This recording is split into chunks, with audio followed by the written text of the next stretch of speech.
So boss अपने पीछे property जहाँ पर रुके हुए हैं, फिलहाल प्रॉपर्टी से बाहर की तरफ निकल गए हैं, आगे बढ़ रहे हैं, सड़क में जा रहे हैं मॉल रोड की तरफ। मॉल रोड अंग्रेजों की बसाई हुई वो जगह जहाँ पर घोड़े के खच्चर चला करते थे, मोस्टली आपके घोड़े चला करते थे, यानी कि वो पूरा राजाओं वाला फील आता था। जो रथ वाला होता है ना, वो एरा तो गया, वो दौर तो गया। उस दौर के साथ क्या है कि महाराजाओं का दौर भी गया। हे ब्रो व्हाट्स अप, कहाँ चले? कमरे में, होटल की तलाश में। ओके ब्रो, मिशन सक्सेसफुल हो आपका, दुआएं हैं हमारी साथ। ना केवल महाराजाओं का दौर गया, इंग्लिश ब्रिटिश कॉलोनाइजेशन भी गया भाई। भारत से ब्रिटिश कंपनी भी गई, बैक टू ब्रिटेन आ चुका है। इंडियन कॉन्स्टिट्यूशन के अंदर बहुत पहले आ चुका था ब्रो। वैसे तो कब चले गए थे ब्रिटिशर्स भारत को छोड़कर? 1960, 1970, 1960 बोल रहा हूँ मैं, उससे भी पहले की बात हो गई यार। 1960 में तो भारत पाकिस्तान युद्ध हुआ था, इंडो पाकिस्तान और इंडो चाइना युद्ध हुआ था उस दौरान में, मुझे लगता है। आते अभी करेक्ट डेट्स तो मुझे याद नहीं है, बट ऐसा कुछ सिस्टम था। और न केवल भारत में अंग्रेज जो थे, ब्रिटिशर्स जो थे, उन्होंने अफ्रीका को भी कॉलोनाइज किया, एज वेल एज वो अमेरिका की तरफ भी गए थे भाई।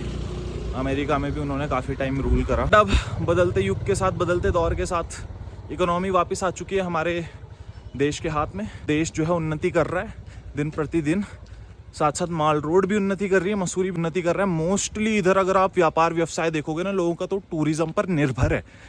सांसें फूल जाती हैं, 4 शब्द 4 अक्षर बोलोगे ना, उसके बाद सांसें हाँफने लग जाओगे आप।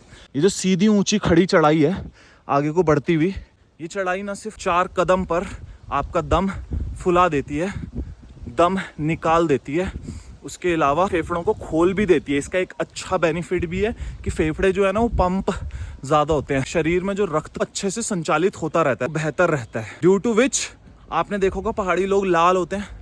पता है क्यों होते हैं लाल? इसी वजह से, क्योंकि रक्त जो है ना वो साफ रहता है। चल चल के शरीर में जो ऊर्जा है, भाई मेरे ऊपर मत चढ़ा दियो। ये देखो कैसे क्लोज कॉल देके जा रहे हैं। मतलब बुद्धि नाम की इनके पास चीज़ होती नहीं है, मुझे लगता है।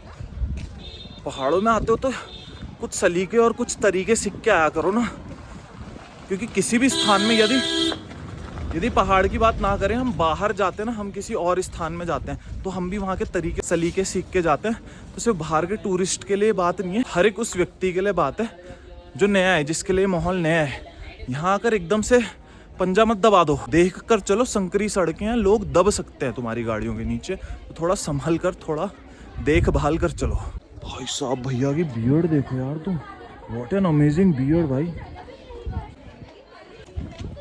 ठीक है भाई, तो स्कूल की मुझे लग रहा है ऑलमोस्ट इस समय पे छुट्टी हो रही है, हम भी चल रहे हैं आगे की तरफ। ये है कुछ नज़ारे बगल से, आप देख सकते हो कितनी हाइट पर इस समय पे हम आ चुके हैं। It's quite high bro.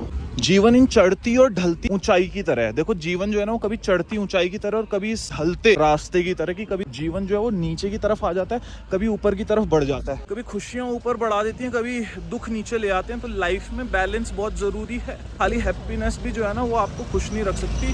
दुख होंगे तो हैप्पीनेस की अहमियत पता चलती है, खुशी की अहमियत पता चलती है। तो लाइफ जो है वो चेंजिंग है विद टाइम, इट चेंजेस। तो यही कारण था कि मैंने अपने कदमों को चुना यहाँ आने के लिए, माल रोड में, बिकॉज गाड़ी यहाँ लाना एक उचित निर्णय नहीं होता, उचित डिसीजन नहीं होता भाई। सिचुएशन देख के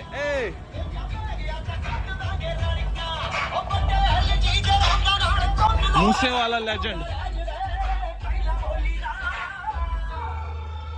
ठीक है भाई, मेरी लेस भी खुल गई है, मुझे लेस बांधनी पड़ेगी। लेस खुल चुकी है ब्रो, नीड टू टाइम है less. Your Highness, let's do it bro। भयंकर जाम है ब्रो इधर, और आगे तो देखो ही मत। अगर आगे देखोगे तो तुम्हारा दिल टूट जाएगा। ये देखो, देखना चाहो ना देखना चाहो, तुम्हें दिखाई दिया। सिचुएशन ना भी दिखाता तो तुम्हें पता चली जाती भाई, मेरे चेहरे के उतरे हुए रंग को देख के, कि फिलहाल पहाड़ों में आके पहाड़ी ढंग से जीने के लिए ट्रैफिक से मुक्ति ज़रूरी है, जो मुक्ति हमें मिल नहीं रही है। तो मुक्ति धाम जाना पड़ेगा ट्रैफिक से मुक्ति पाने के लिए। फिलहाल फंस गए हैं बीच में। कोई नहीं ब्रो, थैंक यू। ऐसे ऐसे करके निकलना पड़ता है, मतलब पैदल यात्री के लिए तो बेहद दुविधा है। ठीक है, मेरा बंदा जो है साथ का, वो भी विलुप्त होते हुए इस जाम में कहीं गायब होते हुए अचानक से।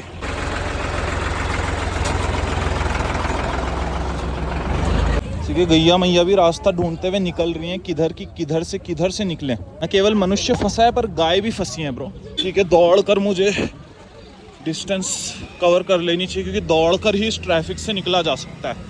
और ओ भाई साहब, और कोई अन्य चारा तो नहीं है। से भी बंद है रास्ता, इधर से भी बंद है। जाए तो जाए कहाँ? देखो, आबादी होने के कुछ फायदे हैं ना, अगर तो कुछ नुकसान भी है। आबादी होने के फायदे ये हैं भाई, लेबर चीप होता है, जल्दी विकास होता है, इंडस्ट्रियलाइजेशन ज़्यादा होता है। उद्योग जगत में अगर देखा जाए तो प्रोडक्शन ज़्यादा होता है किसी भी देश में। बाप रे। बट उसके साइड इफेक्ट ये हैं दोस्त कि उसके बाद प्रोडक्शन तो बढ़ जाएगा, इंडस्ट्रीज बड़ी हो जाएंगी, उद्योग बड़े हो जाएंगे, पर उसके अलावा जीवन जो है ना, जीवन बड़ा ही कठिन हो जाता है। तो हम माल रोड की एंट्री में इस समय पे bro, this is the spot. सुनने में तो यही आता है यार कि माल रोड में गाड़ियां अलाउड नहीं है, but what is this bro? ये क्या है? माल रोड में तो गाड़ियां अलाउड नहीं है, then why this is happening? ये टोल दे के आ रहा है, टोल ये बाहर निकल रहा है। ठीक है, तो भाई ये एग्जिट हो रही है गाड़ी, उसके बावजूद भी हाल है जो वन वे से खोला हुआ है। सोचो अगर इधर से भी खोल दें तो क्या स्थिति उत्पन्न हो जाएगी। और ये वॉकिंग स्ट्रीट है, देख रहे हो जैसे अंकल जी यहाँ पर ये रिक्शा लेकर चल रहे हैं। इस प्रकार से अंग्रेजों के ज़माने में रिक्शा लेकर चला जाता था।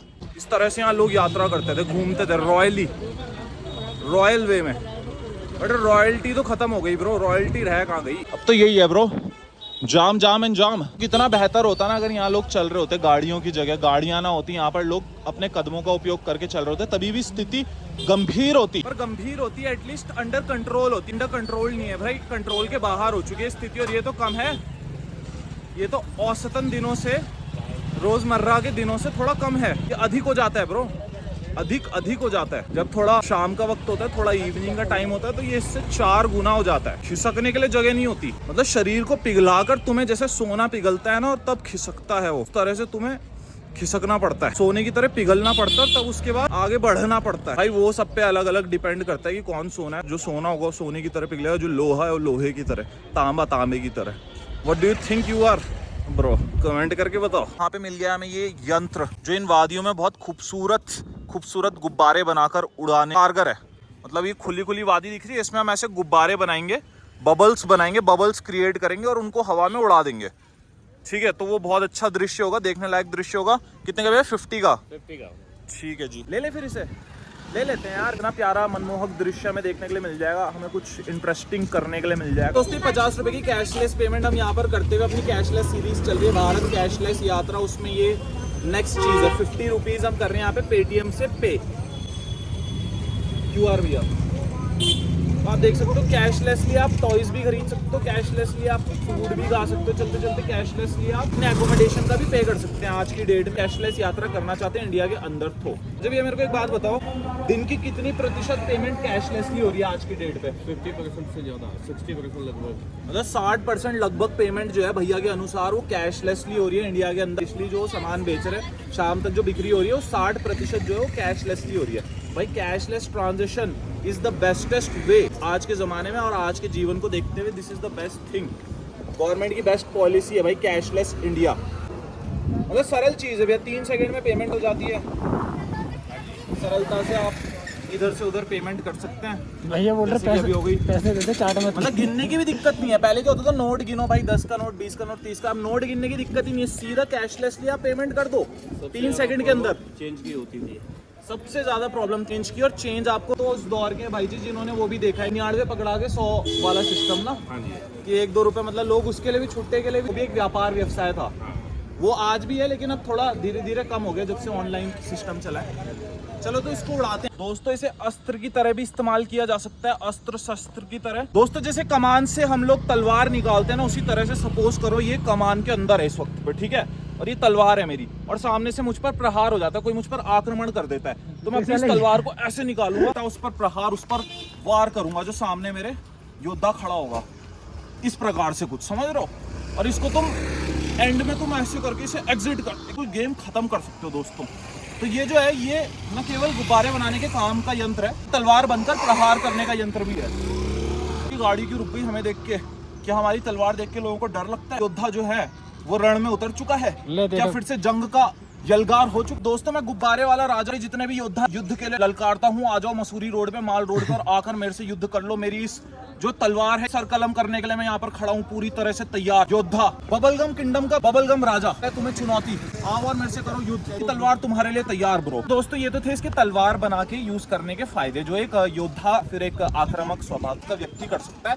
मैं आक्रामक स्वभाव का व्यक्ति हूँ नहीं, तो वो जो मैं कर रहा था ना वो स्किट था, वो इम्प्रोवाइजेशन था, वो एक्ट था। जो मैं दिल से हूँ ना कोमल और प्यार भरे उपयोग में आप इसको किस तरह से ला सकते, किस तरह से इसका प्यारा उपयोग आप कर सकते हो। इसका दूसरा उपयोग अब आप देखो कितने प्यारी चीज इससे बन के आती है। गुब्बारे दिखाओ लोगों को, दिल पे दिखाई भी नहीं दे रहे, दिल पे। हाँ ऐसे बोल रहा हूँ, ये देख क्या मनमोहक दृश्य है, क्या बेहतरीन चीज है। मतलब वापस से बचपन के वो दिन ताजे हो गए। ये जो चीज आती थी ना ये छोटी सी होती थी, ये यंत्र बड़ा छोटा सा होता था, छोटा सा गैजेट, और उसके लिए प्राण देने के लिए हम तैयार होते थे अपने। तो ये जो छोटे छोटे खिलौने ना बचपन की याद को ताजा कर देते, खास याद को उस बचपन की। क्यों भैया है नहीं बचपन में, लो आप भी गुब्बारे बनाओ, लो फूक तो मारो। अरे भैया तो इंटरेस्ट नहीं, मेरे को तो बड़ा मजा आ रहा है यार। हाँ खैर कई बार फेल भी हो जा रहा है, बट यही तो ट्रैक करत अभ्यास के ब्रो। चलो wow what a beautiful day bro. और इन गुब्बारों की वजह से और चार चांद लग जा रहा है उसमें। ऊपर से निकलती धूप की प्यारी प्यारी रोशनी और उन पर ये गुब्बारे ब्रो निकालो और गुब्बारे बनाओ इससे। वो पानी मत गिराना उसका। That's beautiful. गिनती के ही बन रहे हैं यार पर। आता नहीं ना मुझे सही। जो लोग देख रहे हैं ये कर क्या रहे हैं। नहीं लग रहा तुम्हें चिपचिपा चीज कुछ और है, चिपचिपा सा जो है ये कुछ लंबा सा भी है। लंबा ले मैडम लंबा, मेरी जान कसम ले लंबा। कैसे कैसे अभद्र गाने चलने लग गए देश दुनिया में यार। इनका कुछ करो दोस्तों, कुछ करो। या तो डबल मीनिंग मत रखो या तो कुछ करो, या तो बोल दो कि डबल मीनिंग नहीं है भाई, सीधा सीधा खुल्लम खुल्ला, या फिर बोलो ही मत। Just don't listen to them. जो कि तुम करोगे नहीं, तुम सुनोगे ऑब्वियसली। जब मैं ही सुन रहा हूँ मेरे माइंड में ये रिपीट चल रहा है, तो कुछ तो इसमें है ना कलाकारी, कलाकार की कलाकृति, अद्वितीय कलाकृति ब्रो।